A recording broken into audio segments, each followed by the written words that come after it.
From the Tennessee Department of Labor and Workforce Development, this is Tennessee Workforce Today. Here now is Chris Cannon.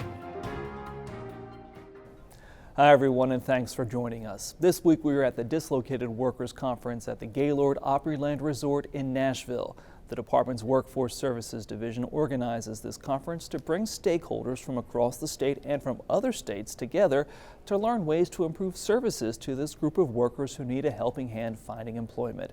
Subject matter experts lead breakout sessions during the conference, sharing best practices and insights on how best to serve dislocated workers. Jamie Franklin is with the department's Workforce Services Division. And Jamie, thanks for joining us today. Thanks for having me. I guess a question a lot of people watching might have, exactly what is a dislocated worker? Well, a dislocated worker can be a number of things, but what it really boils down to is somebody who has lost their job through no fault of their own. This could be a reduction of force, this could be a closure, could be just a temporary layoff. So really anybody who has been laid off is a term you hear a lot.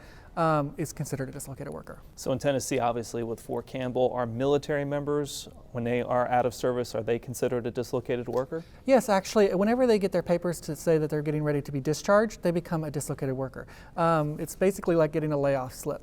So they say, okay, here's your discharge papers. You know, you're out on, say, July 31st. So at that point, we can start giving them dislocated worker services. And what about a homemaker? Can they be considered a dislocated worker? Yes, actually a homemaker can. So if they have been a homemaker for several years, right, and they have their spouse who supports them, if that spouse gets laid off and that homemaker has to go back to work, at that point they can be considered a dislocated worker and receive services.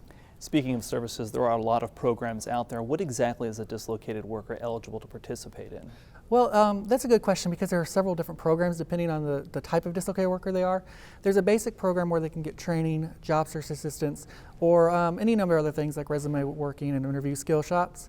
But then there's also training that they can go to through a program called Trade Adjustment Assistance, which is a program that has to do with if their dislocation was due to foreign trade. And now that has some stipulations it has to go through and such. But they get a little more benefits just because of the situation and the way the laws are written, to where they can get they can get their UI extended a little bit. They can get more training than the typical Title I person can. So it's really a added benefit for those particular type of workers. And this conference is bringing in over 300 people from across Tennessee and from other states in the country here. What are they learning? What are they coming here and what are they going to take away from this conference? So we wanted to have this conference as a way for people to get their updated information on the program, see what's going on, get a reintroduction to some of the basics and look at that type of things. But we also wanted to use this as a way for people to network and together and share information and best practices.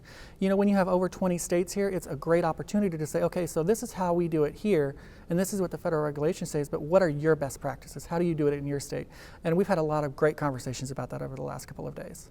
So a lot of information here for folks who help dislocated workers. Where can the dislocated worker go to find that help? Well, they can go to any of their local American Job Centers. There's probably about 70 of them across the state, give or take, depending on where they're in the process right now. Once they get that and they go into those centers, they can start to assess them and see what their best program is that fits them, whether it's just regular dislocated worker, whether they can have them referred to one of our partner programs because there's something else that helps qualify them for that.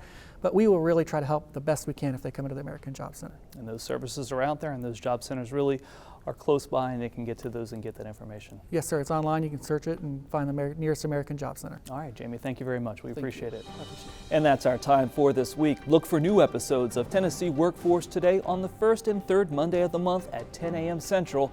For everyone at the Tennessee Department of Labor and Workforce Development, I'm Chris Cannon. Thanks for watching. We'll see you next time.